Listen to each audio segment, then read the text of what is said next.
Hello दोस्तों, नमः शिवाय। दोस्तों, छठ पूजा आने वाली है। इस बार जो छठ पूजा है वो 19 नवंबर रविवार की पड़ रही है। आपको बहुत बहुत शुभकामनाएं और बधाई।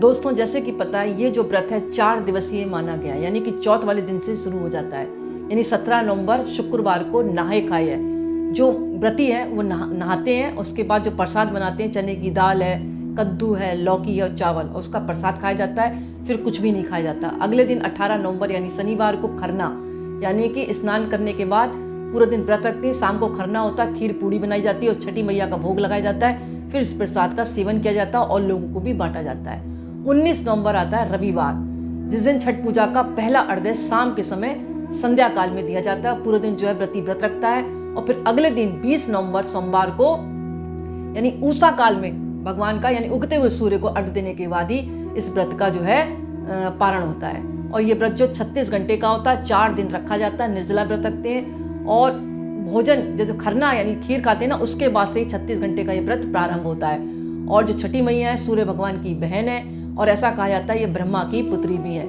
और जो पुरुष छठी माता की मतलब पूजा करते हैं और उगते हुए सूर्य को अर्घ्य देते हैं, ये डूबते हुए सूर्य को अर्घ्य देते हैं, इस दिन विशेषकर उससे कहा जाता है शास्त्रों में कि संतानों की रक्षा होती है, क्योंकि छठी मैया संतानों की रक्षा करती है।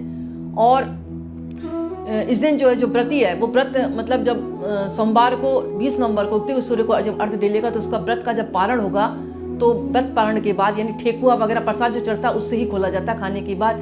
और जो है तालाब के अंदर कमर के नीचे तक मतलब पानी में खड़े होकर दिया जाता है अर्घ्य। और जो है बांस के सूप में जो है ठेकुआ और बहुत सारा नारियल है, ईख है और भी अन्य फल ले जाकर भगवान को अर्पण किए जाते हैं। भगवान की धूप बत्ती दिया से उनका स्वागत किया जाता है। और अर्घ्य कैसे देते हैं? तांबे के लोटे में लाल फूल डालकर, कुमकुम डालकर, लाल चंदन डालकर, लाल चंदन की माला से अर्घ्य देने के बाद वहीं पर बैठकर ओम भास्कराय नमः, ओम ह्रीं ह्रीं सूर्याय नमः, ओम सूर्याय नमः, ओम गृहिणी सूर्याय नमः, इस तरह आप जाप करें 108 माला, जो भी आपको मंत्र अच्छा लगता है। और अगर आपका सूर्य वास्तव में कमजोर है कुंडली में तो एक माणिक जो है सोने में बनवा कर ले जाए और वहीं पर बैठकर सूर्य भगवान को देखते हुए वहीं पर पानी से धोकर अपने अनामिका उंगली में धारण कर लें। और इस दिन पीपल के पेड़ पर चौमुखी दिया जरूर जलाएं।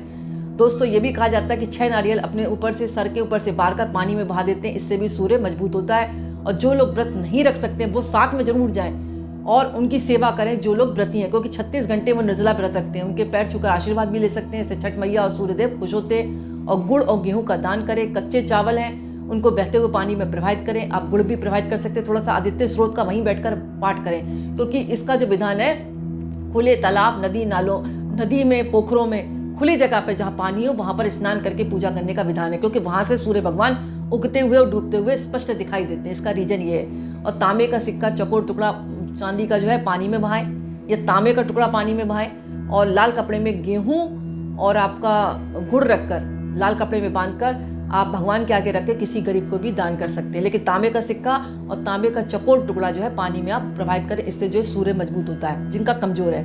दोस्तों, इसके पीछे कहानी आती है। सतयुग में मनु के एक पुत्र थे, उनका नाम था राजा प्रियव्रत। उनके कोई भी संतान नहीं थी, बहुत निराश रहते थे। उन्होंने कश्यप ऋषि से बात की, तो कश्यप ऋषि ने पुत्रष्टि यज्ञ किया और उस पुत्रष्टि यज्ञ की कृपा से उनके एक संतान उत्पन्न हुई। लेकिन संतान ज्यादा दिनों तक जीवित नहीं रही, वो खत्म हो गई।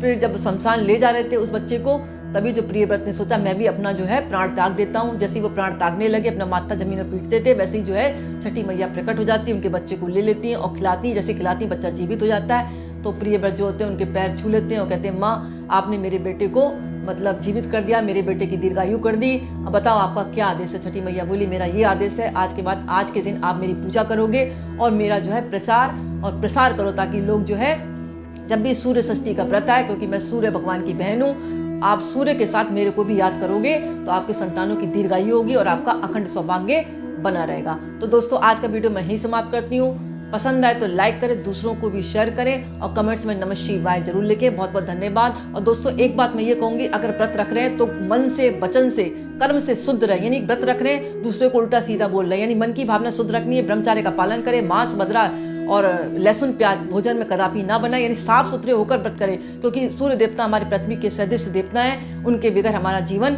असंभव है। अगर एक दिन में नहीं निकलेंगे तो जीवन में अंधकार आ जाएगा। और इस दिन कोई भी दरवाजे पर आए तो उसको खाली हाथ ना जाने दे। तो बहुत बहुत धन्यवाद।